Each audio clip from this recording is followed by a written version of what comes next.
ഞാൻ മുഖവരിയിൽ 5 കാര്യം പറയാൻ പറഞ്ഞ് കൈ കാണിച്ചപ്പോ നിങ്ങൾ മുഖവരിയിൽ നിങ്ങൾ ഈ 5 കാര്യം പറഞ്ഞാൽ 6ാമത് കാര്യം പറയേണ്ടിയേ. ഇനി നിങ്ങൾ സുവിശേഷം പറയാൻ ഒരാളുടെ അടുത്ത് നിൽക്കുമ്പോൾ മാസ്റ്റർ പറഞ്ഞു അവരുടെ സോഷ്യൽ ലൈഫ് എന്താ, ഇവരുടെ സോഷ്യൽ എല്ലാം പറഞ്ഞു. സുവിശേഷം പറയാൻ വന്നപ്പോ കൃപ, സ്വർഗം കർത്താവ് തരുന്ന 2 മനുഷ്യൻ നിങ്ങളെ പിടിച്ച ആൾക്കാര്. ഇതൊരു ഗൈഡ് ലൈനാണ്. അവിടെ നിന്ന് നിങ്ങൾ മിമിക്രി ഒന്നും പ്ലീസ്. ഇത് നിങ്ങളുടെ ഉള്ളിലുണ്ടായിരിക്കണം, ഹൃദയത്തിന്റെ ഉള്ളിൽ നിന്ന് ഇത് വരണം. പക്ഷേ നിങ്ങൾ മറക്കാതിരിക്കുന്ന ഒരു പോയിന്റ്, ഇതിൽ നിന്ന് നമ്മൾ ഒന്നിൽ നിന്ന് ഒന്നിലേക്ക് ജമ്പ് ചെയ്യുന്നു. അല്ലെങ്കിൽ നിങ്ങളിത് പറഞ്ഞിട്ട് സബ്ജക്റ്റ് വിട്ടിട്ട് നിങ്ങൾ മാറിപ്പോകും. നിങ്ങൾ ഒരു കാര്യം പറഞ്ഞിട്ട് ഞാൻ ബസ്സിൽ 5 മിനിറ്റ് യാത്ര ചെയ്ത സമയത്ത് വ്യക്തികളോട് സുവിശേഷം പറഞ്ഞിട്ടുണ്ട്. 24 മണിക്കൂർ ട്രെയിനിൽ പോയപ്പോഴും സുവിശേഷം പറഞ്ഞിട്ടുണ്ട്. എന്റെ ആവശ്യാനുസരണം എനിക്ക് ഇതിന് എന്ത് ചെയ്യാം. കഴിഞ്ഞ ആഴ്ചയിൽ എനിക്കൊരു ഇമെയിൽ, നോർത്ത് ഇന്ത്യയിൽ ക്യാൻസർ സൂപ്പർ സ്പെഷ്യാലിറ്റി ഒരു ഡോക്ടർ, ഒരു ബ്രാഹ്മണൻ, പുള്ളി എനിക്കൊരു ഇമെയിൽ അയച്ചു. അന്ന് പറഞ്ഞത് ഞാൻ ഇന്നും ഓർക്കുന്നുണ്ട്. ഇപ്പം പാസ്റ്റർ എവിടെയാണെന്ന് പറഞ്ഞാൽ എനിക്കൊരു ഇമെയിൽ കഴിഞ്ഞ ആഴ്ച വന്നു. ഞാൻ ട്രെയിനിൽ യാത്ര ചെയ്തപ്പോൾ ഭാര്യ ഭർത്താവും കൂടെ ഒരു ബ്രാഹ്മണൻ മനുഷ്യൻ, ഒരു ഡോക്ടർ, പുള്ളി ബോംബെയിലെ ടാറ്റ ഇൻസ്റ്റിറ്റ്യൂട്ടിൽ ജോലി ചെയ്യുന്ന മനുഷ്യൻ. അപ്പോ നിങ്ങൾക്കിത് എവിടെ വെച്ചും പറയാം. പക്ഷേ ഈ വളയം നിങ്ങളുടെ കയ്യിലുണ്ടാൽ നിങ്ങൾക്കറിയാം ഇങ്ങനെയാണ് ഇത് പറയാനുള്ളത്. നിങ്ങൾ ഒരിക്കലും നിങ്ങളുടെ മീനുകളെ ഓടിച്ചു വിടത്തില്ല. ഇതിന് നിങ്ങൾക്ക് എന്ത് ചെയ്യാം, പിടിച്ചെടുക്കാം. അപ്പോ എന്താ മുഖവരിയിൽ നിങ്ങൾ ഓർത്തിരിക്കേണ്ട 5 കാര്യം? അവരുടെ സോഷ്യൽ ലൈഫ്, അവരുടെ റിലീജിയസ് ലൈഫ്, അവർക്ക് നമ്മളെ കത്തിനെ കുറിച്ചുള്ള എന്താണ് വലിയൊരു കാര്യമാണ്. പ്ലീസ്, പ്രത്യേകിച്ച് ഷെഫീൽഡ്, നമ്മളെ ചർച്ചിനെ കുറിച്ച് അവർക്ക് വേണ്ടാത്ത ധാരണകളുണ്ട്, തെറ്റിദ്ധാരണകളുണ്ട്. മനുഷ്യന് സഭയെ കുറിച്ച് കേൾക്കുമ്പോൾ അത് മാറണം. അത് നിങ്ങളാണ് മാറ്റേണ്ടത്. ആരുടെ ടെസ്റ്റിമണിയാണ് ഇത്? ഞാൻ വിവരിച്ച് നിങ്ങളോട് പറഞ്ഞു. ടെസ്റ്റിമണി നിങ്ങൾ ഒരിക്കലും കടം എടുക്കരുത് പ്ലീസ്. ഈ പുൾപിറ്റിൽ കയറി ആൾക്കാർ ഇല്ലാത്ത ടെസ്റ്റിമണി പറഞ്ഞ് പൈസ ഉണ്ടാക്കി കൊണ്ടുവന്ന് പോകുന്നവരുണ്ട്. ദൈവത്തിന് നിങ്ങളുടെ കള്ളസാക്ഷ്യം പ്ലീസ്. ദൈവം നിങ്ങളുടെ ജീവിതത്തിൽ ചെയ്തതിന് മാത്രമേ. എനിക്ക് തലവേദന വന്നപ്പോൾ കർത്താവ് സൗഖ്യമായത് തലയിൽ ഒരു ക്യാൻസർ വന്ന് സൗഖ്യമാക്കിയത്. നിങ്ങൾ അതിന്റെ തലവേദനയെ ക്യാൻസർ ആക്കി. നാളെ ക്യാൻസർ വന്ന് നിങ്ങൾ ചത്തുപോയാൽ നിങ്ങൾ അതിന് ഉത്തരവാദി. നിങ്ങളാണ് അതിന് എന്ത് ചെയ്തത്? പണ്ടൊരു തലവേദന വന്നു, നിങ്ങൾ സാക്ഷ്യമുണ്ട്. എന്ത് പറഞ്ഞാലും കർത്താവിനല്ലേ മഹത്വം, കർത്താവിന് മഹത്വം കൊടുത്തത്. എനിക്ക് പണ്ടൊരു ക്യാൻസർ ആയിരുന്നു, സ്കാൻ ചെയ്തപ്പോൾ അതിനകത്ത് എല്ലാം ഇങ്ങനെ നിറഞ്ഞിരിക്കുകയായിരുന്നു. പക്ഷേ എന്റെ ദൈവമക്കളെ അവരെല്ലാവരും പ്രാർത്ഥിച്ചു, എന്റെ ക്യാൻസർ സൗഖ്യമായി, നിന്നെ സൗഖ്യമാക്കിയ. നിങ്ങളുടെ ഈ കള്ളസാക്ഷിയും പൊട്ടസാക്ഷിയും ദൈവത്തിന് വേണ്ടേ? വേണ്ട. ഉള്ളതുപോലെ മാത്രം. ഊവ് ഇല്ല. കള്ളസാക്ഷ്യം കൊണ്ട് ദൈവം ഒന്നും മഹത്വപ്പെടത്തില്ല. ഓക്കെ, പിന്നെ 5ാമത്തെ കാര്യം, ഡയഗ്നോസ്റ്റിക് ക്വസ്റ്റ്യൻസ്. 2 ഡയഗ്നോസ്റ്റിക് ക്വസ്റ്റ്യൻ, പരിശോധനാത്മകമായ 2 ചോദ്യം. അതിന്റെ ഉദ്ദേശം എന്താ? നമ്മുടെ മുഖവരുടെ ഉദ്ദേശം എന്താണ്? ഫ്രണ്ട്ഷിപ്പ്. ഫ്രണ്ട്ഷിപ്പ് കിട്ടിയാൽ നമ്മൾ അവരോട് എന്ത് പറയുന്നു? സുവിശേഷം പറയുന്നു. സുവിശേഷത്തിൽ 5 പ്രധാനപ്പെട്ട കാര്യം, നിങ്ങൾ അവർക്ക് പറയേണ്ട 5 കാര്യം, വിട്ടുകളയാൻ പാടില്ലാത്ത 5 കാര്യം, ഏതൊരു മനുഷ്യനും രക്ഷിക്കപ്പെടുവാൻ വേണ്ട 5 കാര്യം. 1, അവരെന്തറിയണം? ദൈവത്തിന്റെ കൃപയെ അറിയണം. 2, ഞാൻ ആരാണെന്ന് അറിയണം, മനുഷ്യന്റെ ഗതി എന്തെന്നറിയണം. 3, ദൈവം ആര്, ദൈവത്തിന്റെ ഡിമാൻഡ്സ് എന്ത്, ദൈവം എന്ത് പ്രതീക്ഷിക്കുന്നു എന്നറിയണം. 4, ക്രിസ്തു ആര്, ക്രിസ്തു എന്ത് ചെയ്തു എന്നവര് അറിയണം. 5, വിശ്വാസം എന്തെന്നവര് അറിയണം. ഞാനതിന്റെ ഒരു പാർട്ട് നിങ്ങളോട് പറഞ്ഞു. ഇത് നമുക്ക് പ്രാക്ടിക്കലായിട്ട് അപ്ലൈ ചെയ്യണം. നിങ്ങൾ എന്നോടൊപ്പം ഉണ്ടോ? Yes, ready? അപ്പൊ നാളെ മുതൽ നിങ്ങൾ എന്ത് ചെയ്യാം? മുഴുവൻ പഠിക്കുന്ന ദൈവത്തോട്. ഓക്കെ, നമ്മൾ ഞാൻ 1-2 കാര്യങ്ങൾ പറഞ്ഞിട്ടുണ്ട്. നേരത്തെ കാണിച്ചിട്ട് ബാക്കി സ്ലൈഡ് കാണിച്ചിട്ട്.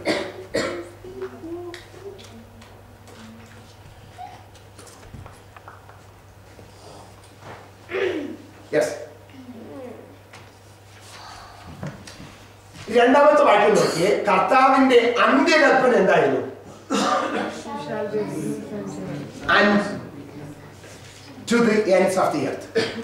മത്തായിയിലും നമ്മൾ വായിക്കുന്നു, മാർക്കോസിലും വായിക്കുന്നു, ലൂക്കോസിലും വായിക്കുന്നു. ലൂക്കോസ് ആക്സ് എഴുതിയപ്പോഴും പറയുന്നു, you shall be my. ഞാൻ നിങ്ങളോട് പറയട്ടെ, നിങ്ങൾ അപ്പോസ്തലപ്രവൃത്തി 1-ാം അധ്യായം 8-ാം വാക്യം നടത്താട്ടെ. Practically please. Acts chapter 1:8. അവിടെ പരിശുദ്ധാത്മാവ് നിങ്ങളുടെ പേര് അവിടെ എഴുതി. ഡെയ്സിയുടെ മേൽ വരുമ്പോൾ, ഷീലയുടെ മേൽ വരുമ്പോൾ, റീനയുടെ മേൽ വരുമ്പോൾ നിങ്ങളുടെ പേര് അവിടെ എഴുതി. പരിശുദ്ധാത്മാവ് ഷീലയുടെ മേൽ വരുമ്പോൾ, പരിശുദ്ധാത്മാവ് നിങ്ങളുടെ പേര്, ആരുടെ പേര് എഴുതല്ലേ? അടുത്തിരിക്കുന്നവരുടെ പേര് എഴുതല്ലേ? അവരുടെ പേര് വരുമ്പോൾ ഞാൻ ശക്തി ലഭിച്ചിട്ട് എവിടെയാണ്? പ്രാദേശികമായി ഇവിടെ യെരുശലേമിലും യഹൂദയിലും ജൂഡ, ഈ സൗത്ത് യോർക്ക്ഷയർ മുഴുവനും, ഇംഗ്ലണ്ടിലും എൻഡ്സ് ഓഫ് ദി എർത്ത് ഞാൻ എന്ത് ചെയ്യും? ആരുടെ സാക്ഷിയാവും? ആരാണ് സാക്ഷിയാവേണ്ടേ? ആരാണ്? നിങ്ങൾ പറയുന്നുണ്ടോ? വിശ്വസിക്കുന്നുണ്ടോ? ആരാ? കർത്താവ് പറഞ്ഞത് ഞാൻ കർത്താവിന്റെ സാക്ഷി ആകണം. അതൊരിക്കലും ഒരു ജനറൽ കമാൻഡ് അല്ല. It's A personal commission. അത് വ്യക്തിപരമായി നിങ്ങളോടും എന്നോടും കർത്താവ് പറയാണ്, നീ കർത്താവിന്റെ. പലരും പറയും കർത്താവ് ചോദിക്കുന്നു, ഇനി ഞാൻ ആരെ അയക്കണം? ആരോ പറഞ്ഞു, നമ്മളിത് പ്രാർത്ഥിക്കും, കർത്താവേ അടിയനിതാ അളിയനെ അളിയനെ അങ്ങോട്ട് അയച്ചേക്കണമെങ്കിൽ ഞാൻ കർത്താവെ ഇവിടെ കസേരയൊക്കെ പറക്കിയിട്ടോളാം, പായിട്ടോളാം, തൂത്തോളാം, ഹൂവർ ചെയ്തോളാം, എല്ലാം ചെയ്തോളാം, അടിയനിതാ ഇവിടെ അവൈലബിൾ ആണ്. പക്ഷേ അയക്കുന്നുണ്ടെങ്കിൽ അളിയനെ അങ്ങോട്ട് അയച്ചേ. ഞാൻ വേണമെങ്കിൽ ഇവിടെ നിന്ന് പുള്ളി അളിയന്റെ കാര്യങ്ങളെല്ലാം എന്തും ചെയ്യാം, സ്പോൺസർ ചെയ്യാം. നിങ്ങളുടെ ഈ പൊട്ട സ്പോൺസർ ആർക്ക് വേണം? എന്റെ കർത്താവിനില്ലാത്ത പണമാണോ? കർത്താവിന് വേണ്ടത് ആരെയാ? എന്നെ. കർത്താവിന് വേണ്ടത് നിങ്ങളെ. ഇന്ന് നിങ്ങൾ കർത്താവിനോട് പറഞ്ഞു, ഞാൻ എന്റെ കർത്താവിന്റെ സാക്ഷി ആകും. ആര് പോയില്ല എങ്കിലും ഞാൻ എന്റെ കർത്താവിന് വേണ്ടി പോകും. In this generation I will stand for God and I will be his witness. ഈ തലമുറയിൽ ഞാൻ കർത്താവിന് വേണ്ടി നിൽക്കും. ഞാൻ കർത്താവിന്റെ സാക്ഷി ആകും. അപ്പോ ആരാ ചെയ്യണ്ടേ? ഞാൻ. The greatest commission എന്താ പറഞ്ഞ? Go and നിങ്ങൾ ഒരിക്കലും ആരെ ഉണ്ടാക്കരുത്, സൃഷ്ടിക്കരുത്. ബിലീവേഴ്സ് അല്ല, ആരെയാ സൃഷ്ടിക്കേണ്ടത്? Disciples. You need to make disciples. നിങ്ങൾ കർത്താവിനോട് പ്രാർത്ഥിക്കണം. ഒന്ന്, കർത്താവേ എന്റെ സഭയിൽ എന്റെ കൂട്ടുകാർ എന്റെ അടുത്തിരിക്കുന്നവരെല്ലാം ശിഷ്യന്മാരായി മാറണം. ഞാൻ സുവിശേഷം പറഞ്ഞ് കൊണ്ടുവരുന്നവരും ആരായി തീരണം? ഡിസൈപ്പിൾസ് ആയി തീരണം. ഇതാണ് നമ്മുടെ ലക്ഷ്യം. ഇനി ഞാനൊരു കാര്യം നിങ്ങളോട് പറയാം. കർത്താവ് ഇത് പറഞ്ഞപ്പോഴേ പോയി, എന്റെ പൊന്നു മോനെ ദയവായി നീ ഒന്ന് പോയി, സമയമുണ്ടെങ്കിൽ അവരോടൊക്കെ ഒന്ന് പോയി പറയൂ സുവിശേഷം പ്ലീസ്, ഞാൻ ഒന്ന് പോകും. ഇങ്ങനെയാണോ കർത്താവ് പറഞ്ഞത്? കർത്താവ് പറഞ്ഞു get up, go out. ഇതൊരു കമ്മീഷൻ ആയിരുന്നു. അല്ലാതെ അയ്യോ എന്റെ പൊന്നെ, എന്റെ പോറ്റി, എന്റെ മക്കളെ, എന്റെ മുത്തേ, നീ ഒന്ന് പോ എന്നല്ല, നീ പോ എന്നൊരു കമ്മീഷൻ. It's A commandment. നീ പോയേ പറ്റത്തുള്ളൂ. ആ കമാൻഡ് അനുസരിക്കാത്തവൻ എന്താ കിട്ടുന്നത്? ഇവിടെ ഒരു ലോ ഉണ്ട്. ആ ലോ ബ്രേക്ക് ചെയ്തല്ലേ ലോ പറയുന്ന പണിഷ്മെന്റ് സ്വർഗത്തിൽ ദൈവം നിങ്ങളോട് കമ്മീഷൻ ചെയ്തു, നീ പോയി പ്രസംഗിക്ക. കർത്താവെ ഇപ്പോഴ് എന്റെ കളർ മോശം, എന്റെ സൈസ് പോരാ, പോക്കറ്റും കാലി, സമയവും ഇല്ല, ഭാഷയും വല്ല നിശ്ചയം ഇല്ല. എന്ത് പറയണമെന്നും എങ്ങനെ തുടങ്ങണമെന്നും എങ്ങനെ അവസാനിപ്പിക്കണമെന്നും, പിന്നെ എനിക്ക് അവരെയൊക്കെ കാണുന്നതേ പേടി. എനിക്ക് ആകെ കഴിയുന്നത് പള്ളിയിൽ പോയിരുന്നു എന്ത് ചെയ്യാം, പ്രാർത്ഥിക്കാം. കർത്താവ് അത് ചെയ്യാം. കർത്താവ് ഗെറ്റ് ഔട്ട്. നിങ്ങൾ പറഞ്ഞില്ല കർത്താവ് ഞാൻ ഗെറ്റ് ഇൻ. ഇന്ന് കർത്താവിനോട് പറയാം, അങ്ങയുടെ ഗ്രേറ്റ് കമ്മീഷൻ അനുസരിപ്പാൻ ഞാൻ തയ്യാറാണ്. അങ്ങ് എന്നോട് കമ്മീഷൻ ചെയ്തിരിക്കുകയാണ്. ഇതൊരു അപ്പോളജിയോ ഇതൊരു റിക്വസ്റ്റോ ഇതൊരു ബെഗിങ്ങോ അല്ല. കർത്താവ് പറയുന്നത് യു ഹാവ് ടു ഗോ. പക്ഷേ നീ പോയില്ല എങ്കിൽ വേറെ ചിലർ പോകും. ദൈവം ചിലരെ എഴുന്നേൽപ്പിക്കും, ദൈവം ചിലരെ കൊണ്ടുവരും. പക്ഷെ നമ്മുടെ ചാൻസ് പോയി. നിങ്ങൾ അങ്ങ് നിൽക്കുമ്പോൾ കർത്താവ് പറയും, നീ ഇതിന് യോഗ്യൻ, ഞാൻ നിന്നോട് കമ്മീഷൻ ചെയ്തിട്ട് പോലും നീ എന്ത് ചെയ്തില്ല, എന്റെ കമാൻഡ് നീ അനുസരിച്ചില്ല. Take the great commission as your first concern. ദൈവത്തിന്റെ അന്ത്യകൽപ്പന നിങ്ങളുടെ ഒന്നാമത്തെ ലക്ഷ്യമായി തീരട്ടെ. കർത്താവിന്റെ അന്ത്യകൽപ്പന ഞാൻ നിങ്ങളോട് പറയട്ടെ. നിങ്ങളുടെ അപ്പൻ അല്ലെങ്കിൽ നിങ്ങളുടെ അമ്മ അല്ലെങ്കിൽ നിങ്ങളുടെ മക്കൾ അല്ലെങ്കിൽ നിങ്ങളുടെ ഭർത്താവ് ഭാര്യ മരിക്കാൻ സമയത്ത് നിങ്ങളോടൊരു കാര്യം പറഞ്ഞു, എൻ്റെ പൊന്നു ഭർത്താവ്, എൻ്റെ പൊന്നു ചേട്ടാ അല്ലെങ്കിൽ എൻ്റെ പൊന്നു മക്കളെ, ഞാൻ മരിക്കാൻ പോവാ, നീ ഈ ഒരു കാര്യം ചെയ്തേ കാണട്ടെ. നിങ്ങൾ എന്ത് ചെയ്യും? ആയുസിൽ ജീവനിൽ ഒരു അല്പം ശ്വാസം ഉണ്ടെങ്കിൽ എന്താ വില കൊടുത്തു അത് എന്തുകൊണ്ടാ ചെയ്യുന്നത്? മരിക്കാൻ സമയത്ത് എൻ്റെ അപ്പൻ പറഞ്ഞു വാങ്ങാം. നിങ്ങളെ സ്നേഹിച്ച് നിങ്ങൾക്ക് വേണ്ടി ജീവൻ തന്ന എൻ്റെ അപ്പൻ ക്രൂശിൽ കിടന്നിട്ട് പറഞ്ഞില്ലേ, നീ ഒന്ന് പോയി സ്വർഗത്തിലോട്ട് പോകാൻ സമയത്ത് നിങ്ങളോട് പറഞ്ഞില്ലേ, നീ ഒന്ന് പോയി സകലരോട് സുവിശേഷം പറയാൻ. നിങ്ങൾക്ക് അതിനോട് വിലയില്ലേ? എൻ്റെ കർത്താവ് മരിച്ച് സ്വർഗത്തിലേക്ക് എടുക്കപ്പെടുന്ന സമയത്ത് ശിഷ്യന്മാരോട് പറഞ്ഞതാണ്, നിങ്ങൾ പോയി എൻ്റെ സുവിശേഷം എൻ്റെ നിങ്ങളുടെ അപ്പൻ പറഞ്ഞാൽ നിങ്ങൾ കേൾക്കും. സ്വർഗത്തിലെ അപ്പൻ പറഞ്ഞാൽ നമുക്ക് വിലയില്ലേ? ഇത്ര നാൾ നമ്മൾ ചെയ്യാതെ നടന്നില്ലേ? കർത്താവിനോട് നമുക്ക് പറയാം, അപ്പ എന്നോട് ക്ഷമിക്കണം, ഞാൻ അതിന്റെ സീരിയസ്നെസ് അറിഞ്ഞില്ല. അന്ന് സ്വർഗത്തിലേക്ക് പോകാൻ സമയത്ത് പറഞ്ഞ ഈ വലിയ കാര്യം എന്റെ അപ്പൻ പറഞ്ഞിരുന്നു എങ്കിൽ, മരണസമയത്ത് പറഞ്ഞിരുന്നു എങ്കിൽ നിശ്ചയമായി ഞാൻ കേൾക്കുമായിരുന്നു. എന്റെ പിതാവേ, എനിക്ക് വേണ്ടി ജീവൻ തന്ന അങ്ങ് പറഞ്ഞ ഈ കാര്യത്തിന് ഞാൻ വില കൊടുത്തില്ല. എന്റെ പാപത്തെ അങ്ങ് ക്ഷമിച്ചിട്ട് എനിക്കതിനുള്ള കൃപ തരണം. അങ്ങയുടെ ഗ്രേറ്റ് കമ്മീഷൻ, അങ്ങയുടെ ലാസ്റ്റ് കമാൻഡ് എന്റെ ഫസ്റ്റ് കൺസേൺ ആണ്. ഇത് നിവർത്തിക്കുന്നതല്ലാതെ എനിക്ക് മറ്റൊരു ലക്ഷ്യമില്ല. പ്രാണൻ തന്ന എന്റെ പ്രാണനാഥൻ പറഞ്ഞ ഈ വലിയ കൽപ്പന ഭൂമിയുടെ അറ്റത്തോളം പറയുകയല്ലാതെ എനിക്ക് മറ്റൊരു ലക്ഷ്യമില്ല എന്ന് ദൈവത്തോട് നിലവിളിപ്പാൻ ഈ രാത്രിയിൽ ഞാൻ നിങ്ങളും തയ്യാറാകുന്നില്ല എങ്കിൽ എന്റെയും നിങ്ങളുടെയും ആത്മീയ ജീവിതം കൊണ്ട് തെല്ലും ഗുണകരമില്ല. ഞാനും നിങ്ങൾ ക്രിസ്ത്യാനിയെന്നോ വിശ്വാസിയെന്നോ പെന്തക്കോസ്തുകാരനെന്നോ എന്ന് പറയുന്നത് കൊണ്ട് തെല്ലും വിലയില്ല. കാരണം മരിച്ചടക്കപ്പെട്ട് സ്വർഗത്തിലേക്ക് പോകാൻ സമയത്ത് എൻ്റെ അപ്പൻ ഇത് എന്നോടും നിങ്ങളോടും പറഞ്ഞു, നിങ്ങൾ പോയി പറയുമെന്ന് എൻ്റെ കർത്താവ് വിശ്വസിച്ചു. പക്ഷെ നിങ്ങൾ അത് ചെയ്യുന്നില്ല, ഇതുവരെ ചെയ്തില്ല എങ്കിൽ ഇന്ന് കർത്താവ് നിങ്ങളോട് പറയുന്നു, നിങ്ങൾ ഇന്ന് അതിനായി സമർപ്പിക്കാം. കർത്താവ്, ഇതുവരെ എനിക്ക് കഴിഞ്ഞില്ല, ഞാൻ അതിന്റെ സീരിയസ്നെസ് അറിഞ്ഞില്ല, പക്ഷേ ഇന്ന് ഞാൻ അറിയുന്നു, ഞാൻ അത് ചെയ്യും. ഒരു നിമിഷം നമുക്ക് ദൈവസ്ഥലം എണീറ്റ് നിൽക്കാം, ദൈവത്തോട് ഒരു വാക്ക് പ്രാർത്ഥിക്കാം. എത്രയോ നാൾ വൃതാവാക്കി കളഞ്ഞ എനിക്ക് അവസരങ്ങൾ ഒരുപാടുണ്ടായിരുന്നു. പക്ഷെ ഇന്ന് ഞാൻ മനസ്സിലാക്കുന്നു, it's not a simple thing, but it is a great thing. It is your greatest command. I take it seriously. കർത്താവേ, ഞാൻ എടുക്കുന്നപ്പാ.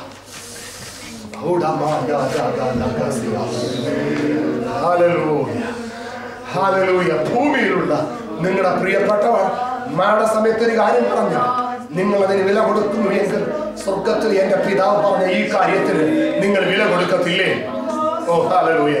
എനിക്കും നിങ്ങൾക്ക് വേണ്ടി ജീവൻ തന്ന സ്വർഗീയ പിതാവ് എന്റെ കർത്താവ് കൽപ്പിച്ച ഈ കൽപ്പനയ്ക്ക് നിങ്ങൾ വില കൊടുക്കത്തില്ലേ? സ്വർഗത്തിലെ പിതാവ് എന്ന് ഇരുന്ന് നോക്കുന്നു, എന്തുകൊണ്ട് എന്റെ മക്കൾ ഇത് ചെയ്യുന്നില്ല, എന്തുകൊണ്ട് എന്റെ മക്കൾ ഇത് പ്രവർത്തിക്കുന്നില്ല, എന്തുകൊണ്ട് എന്റെ മക്കൾ എന്നെ കുറിച്ച് സംസാരിക്കുന്നില്ല, അവർ എന്നെ കുറിച്ച് ലജ്ജിതരായി പോയോ? ഇന്ന് നമുക്ക് പറയാം, അപ്പാ അപ്പാ അപ്പാ എന്നോട് ക്ഷമിക്കണമേ, ഞാൻ ഇതിന് മുഖവില കൊടുത്തില്ല, ഞാൻ ഇതിനെ മുഖവിലേക്ക് എടുത്തില്ല, എന്നോട് ക്ഷമിക്കണമേ, എന്നെ അതിനായി മാറ്റണമേ. അങ്ങയുടെ ലാസ്റ്റ് കമാൻഡ് എന്റെ ഫസ്റ്റ് കൺസേൺ ആണ്. ഓ ശബാന കമാന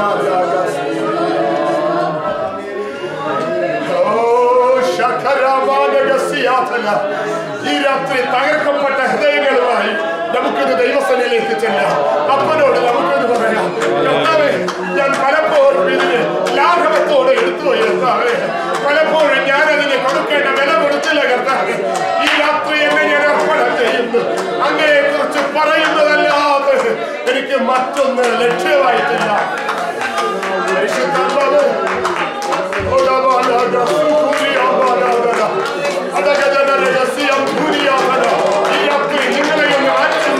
നിങ്ങൾക്കൊരു പരിവർത്തനം തരുന്ന, നിങ്ങളുടെ ദർശനത്തെ വിശാലതപ്പെടുത്തുന്ന ആത്മാവിന്റെ ഒരു പ്രവൃത്തി നിങ്ങളുടെ ഈ രാത്രി ദൈവം നയിക്കട്ടെ. മാനസാന്തരപ്പെട്ടൊന്ന് മടങ്ങി വരാമോ? മാനസാന്തരപ്പെട്ടൊന്ന് മടങ്ങി വരാമോ? സഭയെ നമുക്കൊന്ന് മടങ്ങി ചെല്ലാമോ? അപ്പന്റെ പാദത്തിലേക്ക് ഒന്ന് ചെല്ലാമോ? എട്ടിലും വെണ്ണീരിലും ഒന്ന് മുറവിളിക്കാമോ? ഞാൻ എന്റെ നാളുകളെ പാഴാക്കി പോയി. ഞാൻ എന്റെ നാളുകളെ പാഴാക്കി പോയി. ആ കുറ്റബോധം ഞാൻ ഏറ്റെടുക്കും. ഞാൻ ആ കുറ്റബോധം ഏറ്റെടുക്കും. ഞാൻ ആ കുറ്റബോധം ഏറ്റെടുക്കും. എന്നോട് മനഃപൂർവ്വമായി ക്ഷമിക്കണം. എന്നോട് മനഃപൂർവ്വമായി ക്ഷമിക്കണം. ഈ രാത്രി ആരുണ്ട് ദൈവത്തോടൊന്ന് നിലവിളിക്കുക? ആരുണ്ട് ദൈവത്തോടൊന്ന് കരയുക? ഞാൻ രക്ഷിക്കപ്പെട്ടിട്ട് ഇത്ര വർഷമായി കർത്താവ്, ഈ പട്ടണത്തിൽ വന്നിട്ട് ഇത്ര വർഷമായി കർത്താവേ, എങ്കിലും അങ്ങ് പറഞ്ഞതുപോലെ ചെയ്യുവാൻ എനിക്ക് കഴിഞ്ഞില്ല. അതിനുള്ള വില കൊടുക്കുവാൻ എനിക്ക് കഴിഞ്ഞില്ല. ഈ രാത്രി ഞാൻ എന്നെ സമർപ്പിക്കുകയാണ് യേശുവേ.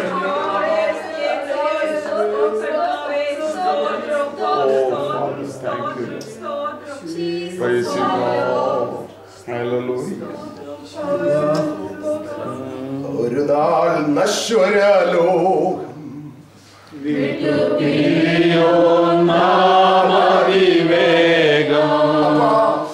ഒരു നാൾ നശ്വരലോകം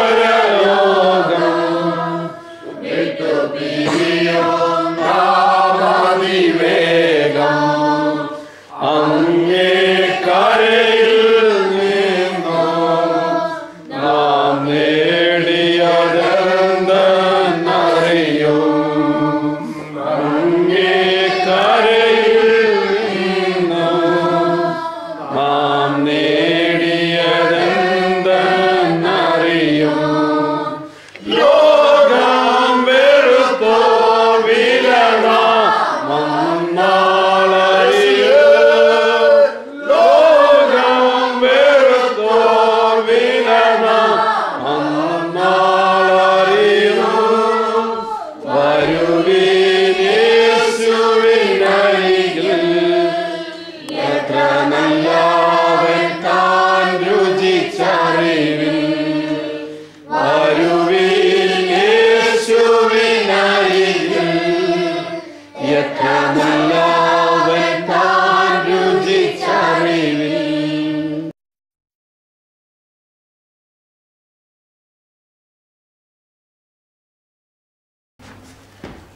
Praise the Lord.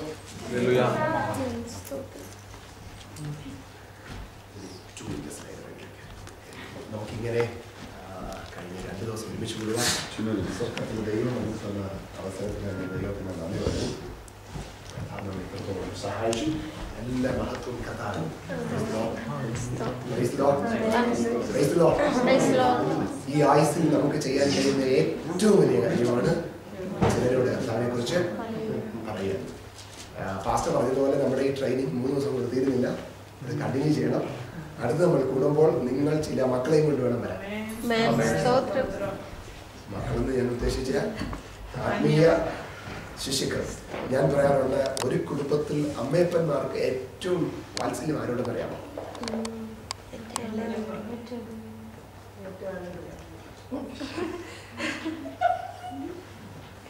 കൊച്ചുമക്കളോട്. കൊച്ചുമക്കളുണ്ടെങ്കിൽ പിന്നെ മക്കളോടൊന്നും സംസാരിക്കാൻ അപ്പച്ചന്മാർക്ക് സമയം കാണത്തില്ല. അവര് കൊച്ചുമക്കളുമായിട്ട് അതിലാണ് അവർ പ്ലഷർ കണ്ടെത്തുന്നത്. എൻ്റെ കുഞ്ഞിൻ്റെ കുഞ്ഞ്. നിങ്ങൾ ആത്മീയത്തിൽ ഈ സ്വപ്നം കാണും. ഞാൻ കർത്താവിൽ കൊണ്ടുവന്നവർ മറ്റു ചിലരെ കർത്താവിലേക്ക് കൊണ്ടുവരണം. ഇതായിരിക്കണം നമ്മുടെ ആഗ്രഹം, ഇതായിരിക്കണം നമ്മുടെ പ്രാർത്ഥന. കാരണം ഇത് ദൈവത്തിന്റെ ഗ്രഹ നിർമ്മാണം, നമ്മുടെ ഗ്രഹനിർമ്മാണം ഒന്നും അല്ല. ഒരു വാക്യം വായിച്ചിട്ട് നമുക്ക് വീണ്ടും നമ്മുടെ യൂണിറ്റിലോട്ട് വേഗത്തിൽ കിടന്നു നോക്കാം. ഗലാത്യ ലേഖനത്തിൽ പൗലോസ് പറഞ്ഞ ആ വാക്ക് ഗലാത്യ ലേഖനം 6-ാം അധ്യായം അതിന്റെ 14-ാം വാക്യം. എനിക്കോ നമ്മുടെ കർത്താവായ യേശുക്രിസ്തുവിന്റെ ക്രൂശിലല്ലാതെ പ്രശംസിപ്പാൻ ഇടവരരുത്. നമുക്ക് എന്തെങ്കിലും ചെയ്യുവാൻ പ്രശംസിപ്പാനുണ്ടെങ്കിൽ എവിടെയാണ്? എന്തുകൊണ്ടാണ് പൗലോസ് പറയുന്നത്? അവനാൽ ലോകം എനിക്കും ഞാൻ ലോകത്തിനും ക്രൂശിക്കപ്പെട്ടിരിക്കുന്നു. എനിക്ക് ലോകത്തോട് ഒരു കമ്മിറ്റ്മെന്റ് ഉണ്ട്. പൗലോസ് ഇനിയും പറയുന്നു, എനിക്ക് ജീവിക്കുന്നു എങ്കിൽ അത് ക്രിസ്തു, മരിക്കുന്നു എങ്കിൽ ലാഭം. പക്ഷേ വിട്ടുപിരിഞ്ഞ് ക്രിസ്തുവിനോട് ഇരിപ്പാൻ എനിക്ക് ഭയങ്കര. ഒന്ന് ചിന്തിച്ച് പൗലോസിന്റെ ആ ഒരു കാഴ്ചപ്പാട്, ഇവിടെ ജീവിക്കുന്നതിനേക്കാൾ വിട്ടുപിരിഞ്ഞ് കർത്താവിനോട് കൂടെയായിരിക്കാൻ ഭയങ്കര ആഗ്രഹം. പക്ഷേ എങ്കിലും ജഡത്തിൽ വസിക്കുന്നത് കൊണ്ട് മക്കൾക്കും കുടുംബത്തിനുമാണോ? ദൈവരാജ്യത്തിന്, ദൈവവേലയ്ക്ക് ചിലരെ ആദായപ്പെടുത്തുവാൻ കഴിയുമെങ്കിൽ പിന്നെയും പൗലോസ് പറയുന്നത് എന്ത് തിരഞ്ഞെടുക്കണമെന്ന് എനിക്ക് അറിയത്തില്ല. പൗലോസിന്റെ ദർശനമെല്ലാം മേലിലോട്ട. ഇന്ന് നമുക്ക് പറയണം, ഇല്ല, ഈ ഭൂമിയിലുള്ള ഒന്നിനെയും ഞാൻ നോക്കുന്നില്ല, സ്വർഗത്തിലാണ് എന്റെ കണ്ണ്. 17-ാം വാക്യം. അതുകൊണ്ട് ഇനി ആരും എനിക്ക് പ്രയാസം വരുത്തരുത്. അടുത്തിരിക്കുന്ന വ്യക്തിക്ക് വിഷയിക്കാൻ പറഞ്ഞു, ഇനി നീ എന്നെ പ്രയാസപ്പെടുത്തരുത്.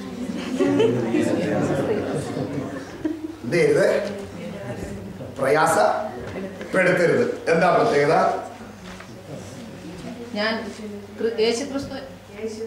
ഞാൻ യേശുവിന്റെ ചൂടടയാളം എന്റെ ശരീരത്തിൽ വഹിക്കുന്നു. ഞാൻ യേശുവിന്റെ ചൂടടയാളം. എന്താ ഈ ചൂടടയാളത്തിന്റെ പ്രത്യേകത? ഇംഗ്ലീഷിലാണ് എഴുതിക്കുന്നത്.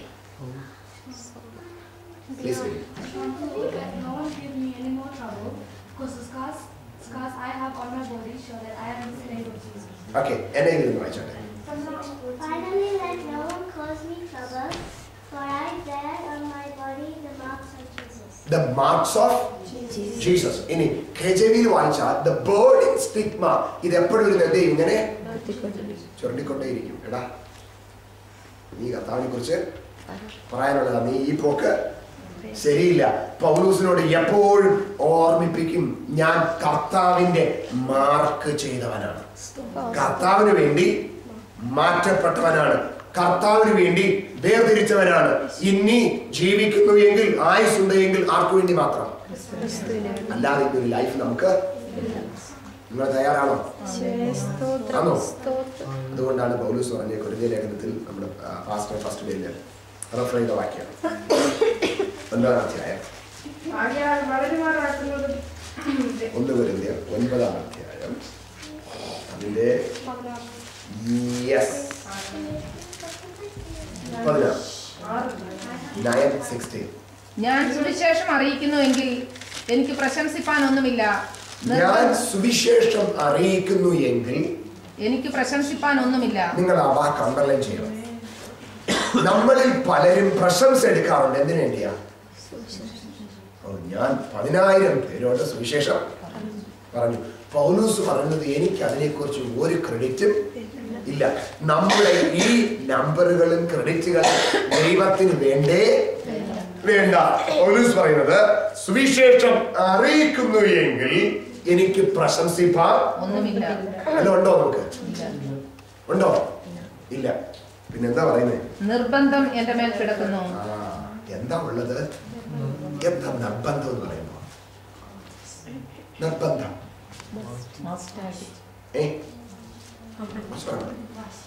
വാശി, നിർബന്ധ ബുദ്ധിക്കാരി, നിർബന്ധ ബുദ്ധിയുള്ളവൻ. നിർബന്ധം. എന്താ നിർബന്ധം? stubborn. Must. Must. Must.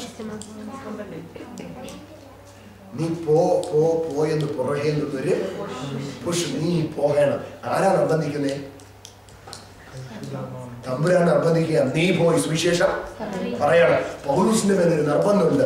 നമ്മളെ ഇപ്പം നിർബന്ധിച്ച് പിള്ളേർ നമ്മളെ നിർബന്ധിച്ചിട്ട് കേട്ടില്ലെങ്കിൽ പിന്നെ നമ്മൾ എന്ത് ചെയ്യും? ഹലോ, നിങ്ങളെന്നെ പറഞ്ഞു ഒരു 2 എണ്ണം പറ്റും, പിന്നെയും കേട്ടില്ലെങ്കിൽ എന്ത് ചെയ്യും? പണിഷ്മെന്റ് കൊടുക്കും. പിന്നെയും കേട്ടില്ലെങ്കിൽ ഇനി പോകുന്ന വഴിയെ ഇന്ന് ഒരുപാട് വിശ്വാസികൾ ആ ഗതിയിലായിരിക്കുന്നില്ല. കർത്താവ് നിർബന്ധിച്ചു, കേട്ടില്ല, അടി കൊടുത്തു, കേട്ടില്ല. ഇപ്പൊ കർത്താവ് പറയും, ഇനി ഇദ്ദേഹം ഇങ്ങനെ പോകുമെന്ന് ഞാൻ നോക്കട്ടെ. ഇവനാണ് അവിടെ ആഗ്രഹം.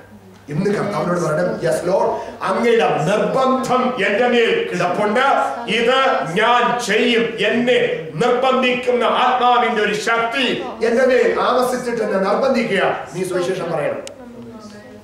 Praise the Lord. എന്നെ സുവിശേഷീകരണം പഠിപ്പിച്ച ഒരു ഭക്തനായ മനുഷ്യനുണ്ട്, റവറൻഡ് വില്യം ജോൺ. പുള്ളി ഫ്രീ മെത്തഡിസ്റ്റ് ചർച്ചിന്റെ ബിഷപ്പായിരുന്ന മനുഷ്യൻ. അത് കഴിഞ്ഞിട്ട് പുള്ളി രക്ഷിക്കപ്പെട്ടു. ഈ അനുഭവത്തിൽ അന്ന് ഞങ്ങൾ ഒരുമിച്ച് MPhil പഠിക്കാനുണ്ടായിരുന്നു. അപ്പോൾ ആ സമയത്താണ് ഈ സുവിശേഷീകരണത്തിന്റെ കറക്റ്റ് ABCD ഞാൻ പഠിക്കുന്നത്. പുള്ളിയാണ് എന്നെ വാസ്തവത്തിൽ ഇത് പഠിപ്പിച്ചത്. പുള്ളി ഒരിക്കൽ പുള്ളിയുടെ ഒരു സ്റ്റോറി എന്നോട് പറഞ്ഞു. പുള്ളിയുടെ വീട്ടിൽ വേലയ്ക്ക് വരുന്ന ഒരു സ്ത്രീയാണ്. ഇവരെന്നും രാവിലെ പാത്രമൊക്കെ കഴുകി വീട് ക്ലീൻ ചെയ്യുവാൻ ബാംഗ്ലൂർ.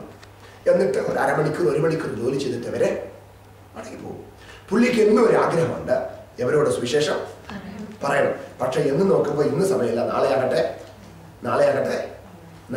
എന്ന് പറഞ്ഞ് പുള്ളി ഇങ്ങനെ പല നാളുകൾ മാറ്റിവെച്ചു. മാസമായി, 2 മാസമായി, ഒരു 2.5